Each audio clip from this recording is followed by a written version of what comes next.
You are not who you were. Part of that is not your fault.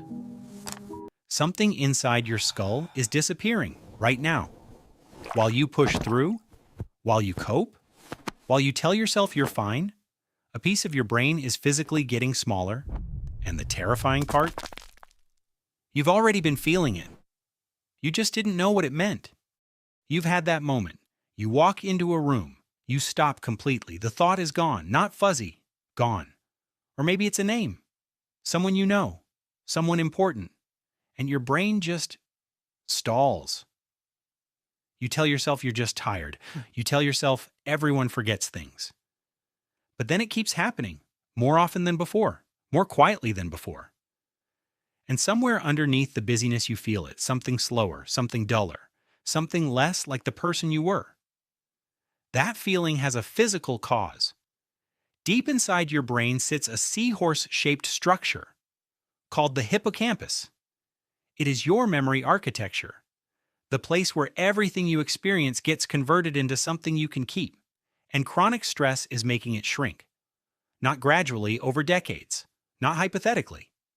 Research published in scientific reports found measurable physical hippocampal shrinkage in as few as 3 days of repeated stress exposure. 3 days. And here is what nobody says. The structure shrinks first. The forgetting comes after. Your brain was already physically changing before you noticed a single blank moment. The damage arrived before the symptoms did. Here is how it happens inside you.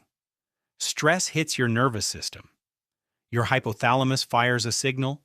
Your pituitary gland responds. Your adrenal glands flood you with cortisol. This is called the HPA axis.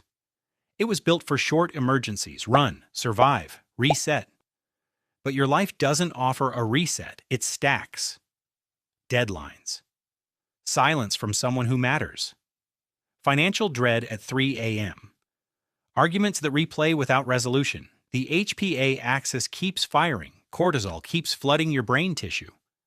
And your hippocampus has more cortisol receptors than almost anywhere else in the body. It is the most exposed target. It absorbs stress hormones like a sponge. It pays for that with volume, with neurons, with connections that hold memory together, with versions of yourself you cannot get back. Here is the mechanism underneath that. Glucocorticoids, cortisol's hormone class, are among the strongest known inhibitors of adult hippocampal neurogenesis. That is the production of new neurons. NIH research confirmed it directly. Chronic cortisol shuts down new cell production in the exact zone responsible for encoding experience into memory you can retrieve.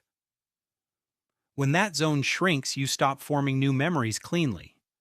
When it shrinks further, you stop pulling existing ones back. Both collapse simultaneously. And here is what spirals that into something darker. Your hippocampus is also supposed to act as a brake on the HPA axis. It signals your stress system, enough. Stand down. But chronic cortisol erodes that brake. A smaller hippocampus accelerates the HPA axis. Harder firing releases more cortisol. More cortisol shrinks the hippocampus further. You are trapped inside a biological loop. Your stress response is destroying the only structure built to stop it. Here is what makes this deeply disturbing. You would think you'd notice. Memory degrading, brain changing, you'd feel something shift. The research says no. A study tracked subjects for 10 days. Hippocampal volume had measurably dropped before memory tests showed any failure. The brain hides its own damage. It compensates, it reroutes, it copes, you function, until suddenly you don't. And by then you have no idea how long the change had been building, how long the person you were had been quietly leaving. Here is the reversal nobody tells you. Cortisol does not erase all memory. It actually sharpens specific kinds. Yale neuroscientists published findings in 2025 showing cortisol locks emotional memories in tighter. The argument from 3 years ago. The exact tone of their voice when they said what broke you. The conversation you replay at 2 a.m. on a loop you never chose. Cortisol is permanently engraving those. What it strips away is your ordinary memory. The quiet moments you meant to keep, the plans, the names, the thoughts. Stress isn't just making you forget. It is making you remember the wrong things.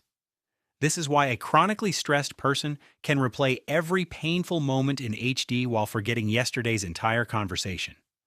The hippocampus holding neutral memory, shrinking, the amygdala encoding fear and pain, enlarging, same cortisol, two opposite structural effects, happening simultaneously, in the same skull. Your brain is not broken. Running a program designed for survival, just not designed for your life. Not designed for the person you are trying to be. You've had that moment. You walk into a room. You stop completely. The thought is gone, not fuzzy, gone. Or maybe it's a name, someone you know, someone important, and your brain just stalls. You tell yourself you're just tired. You tell yourself everyone forgets things. But then it keeps happening, more often than before, more quietly than before. And somewhere underneath the busyness you feel it, something slower, something duller, something less like the person you were. That feeling has a physical cause. Deep inside your brain sits a seahorse-shaped structure called the hippocampus. It is your memory architecture, the place where everything you experience gets converted into something you can keep, and chronic stress is making it shrink. Not gradually over decades, not hypothetically. Research published in scientific reports found measurable physical hippocampal shrinkage in as few as 3 days of repeated stress exposure. 3 days. And here is what nobody says. The structure shrinks first. The forgetting comes after. Your brain was already physically changing before you noticed a single blank moment.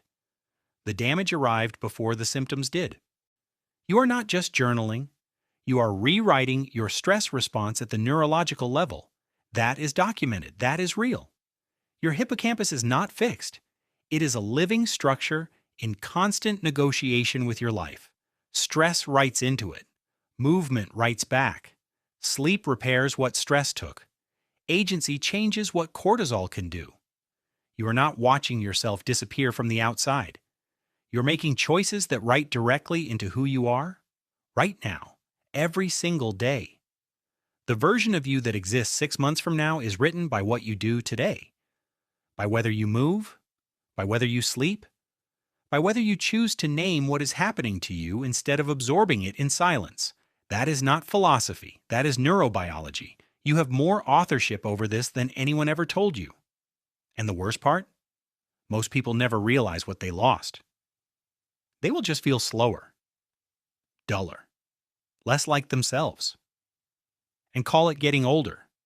If that is not your story, stay here. There is more here to uncover